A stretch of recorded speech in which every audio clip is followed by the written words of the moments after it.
Hour number 2 of the Doug Stewart Show, baby. Let's go.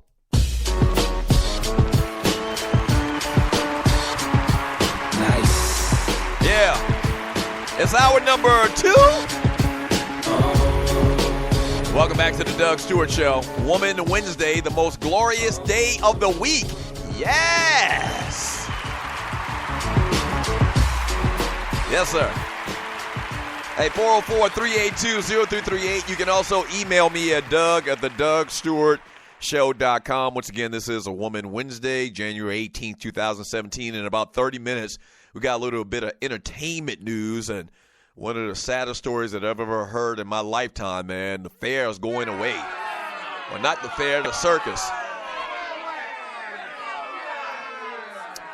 Which maybe, when we talk about it, maybe I'll talk about the fair as well. But I can see what's going on with the circus possibly happening to fairs as well.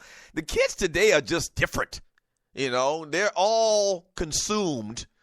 And I guess I need to wait and hold this conversation until we get to it. But a quick little, advance trailer of the conversation, man. Kids today are just different. This is a different day and time with social media, video games, like everything. Kids' worlds revolve around their smartphone. I mean, it does. Even these video games, man. I see a definite transition, and I stopped playing PlayStation and Xbox. I stopped playing it probably 10 years ago. I used to be addicted playing Mad Football, all of that stuff. So I don't play it all. I haven't played it all on the Xbox in like 10 years. But what I find now is, and so I know if I'm doing it, that it's probably even worse for the youth of the day. What I find now is the same video games, and how great the video games looked the last time I stopped that I was playing them, that's on your phone now, okay? So Madden's on your phone, all throughout the App Store. So all of the video games that we had to have this big console for and we had to sit in front of a TV, you can pretty much do it all on your phone. And this game that I play, Marvel Agents or whatever it's called, man, I'm addicted to that damn game, man. I talked about it a while back. But, like, the graphics and how good it looks visually, man, compared to Tecmo Bowl or compared to that football that we had on the Atari 2600 back in 1979 with the 3 little fat football players, your team, your offense consisted of 3 guys. And your defense consisted of 3 little block-looking, thing-looking guys.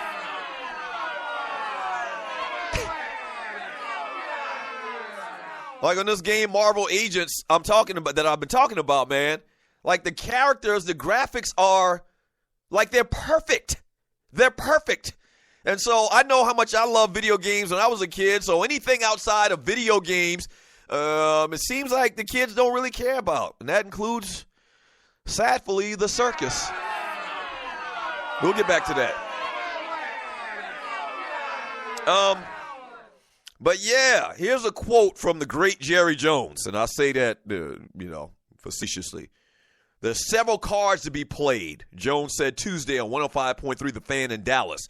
Don't think for 1 minute if you see something written or something said about what and where Romo is going to be relative to our team, that there are any credibility to it. That's right. There's only one that can make that decision, and there's been no decision made. And with Jerry Jones, that's Jerry Jones, what he's saying is the only person that can make that decision is me.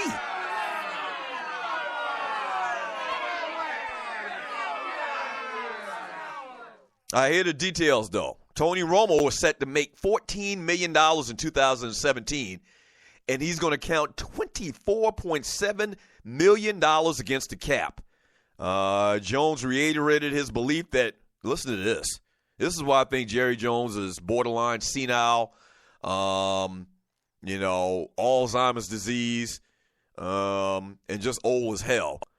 Jerry Jones reiterated his belief that Tony Romo will play in a Super Bowl if he can remain healthy. Wait a minute.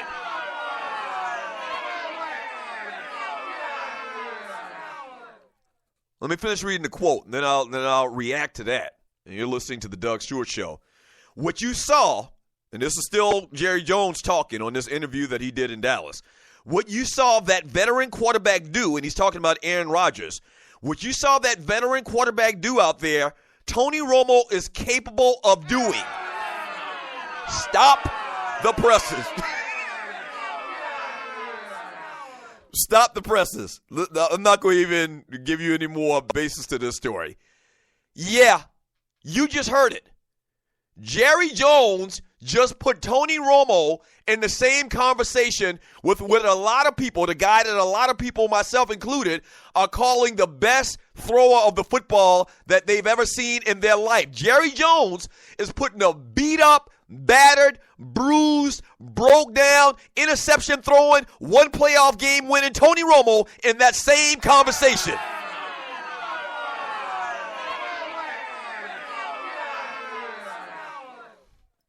Yeah, you heard me correctly. The quote continues, those are the kinds of plays. And we've got a lot to think about here, but that's in the future. So there's been a lot of conversation. You're listening to the Doug Stewart Show about, will they trade Tony Romo? Should they keep Tony Romo to be an insurance plan, a backup plan for Dak Prescott? For many years, Dallas had Romo, who statistically was one of the top echelon, I guess you say average, middle of the road, maybe even top echelon quarterbacks in the NFL. But they didn't really have a backup. And so when Romo started getting hurt, which has been chronic, when he started getting hurt, they didn't really have a backup. So there's a sentiment out there that they should keep Tony Romo and pay him, this exorbitant amount of money that they owe him. Once again, they owe the man $14 million this coming year. He will count $24.7 million against the cap. So there's this sentiment out there from Dallas Cowboy fans that I talk to that they should keep Romo. But listen, this is the NFL. There's a salary cap. If you give $14 million to a backup, that means that your team is lacking in other areas. So, it's nice to say that you would love to have one of the most expensive backups in football. But in effect, if you keep Tony Romo on your team, paying him that money not to start, not to give you maximum production, whereas you can spend some money on some other places, then you're doing your team a disservice. They have to trade him. There's no ifs about it. So I don't understand what Jerry's trying to do here. The comments about, that Tony Romo's going to play in a Super Bowl, that's a head scratcher. Like, if I'm a Dallas Cowboy fan, if I'm Dak Prescott, and I hear that comment, I was like, I'm saying to myself, like, what the fuck is he talking about?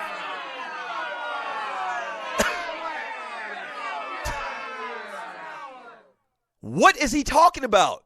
Clearly, and this is Dak from Dak's perspective, clearly I'm the starting quarterback of this team.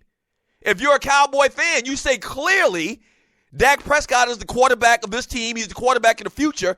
If we go to a Super Bowl, wait a minute. If we go to a Super Bowl, surely Dak Prescott's going to be the starting quarterback. What does Jerry Jones mean that Tony Romo is going to play in a Super Bowl? Is he saying that when they get to a Super Bowl with Dak Prescott, that they're going to be blowing out their competition from the AFC that's going to make the Super Bowl for the AFC that year? They're going to be beating them, blowing them out by such a huge number that Tony Romo will get in at the very end of the fourth quarter? Is that what he's saying?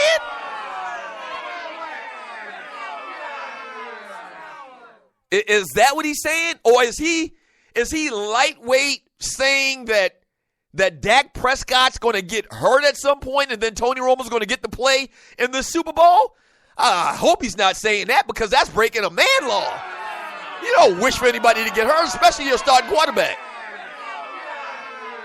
Or, an option number 3, and you're listening to the Doug Stewart Show, is option number 3 that he thinks at some point that Dak Prescott will be like soul to soul and back to life, back to reality.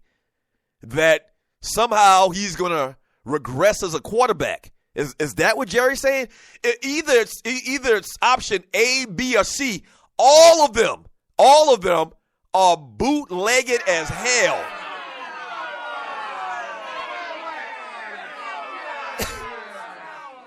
Yeah.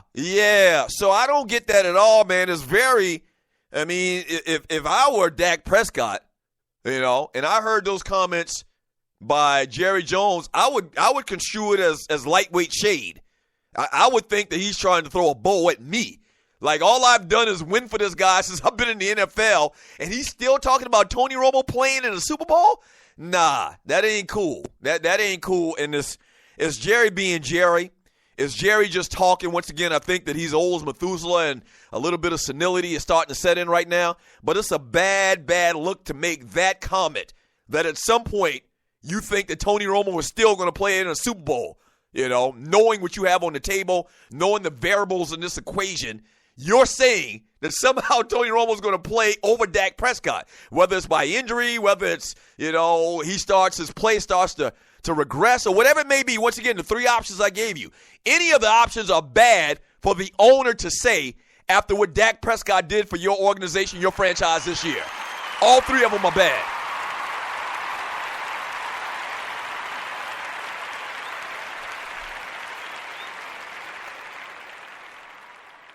Let me read some messages in the chat room on Spreaker.com. If you are listening to the show, go to Spreaker.com. There's a little chat bubble of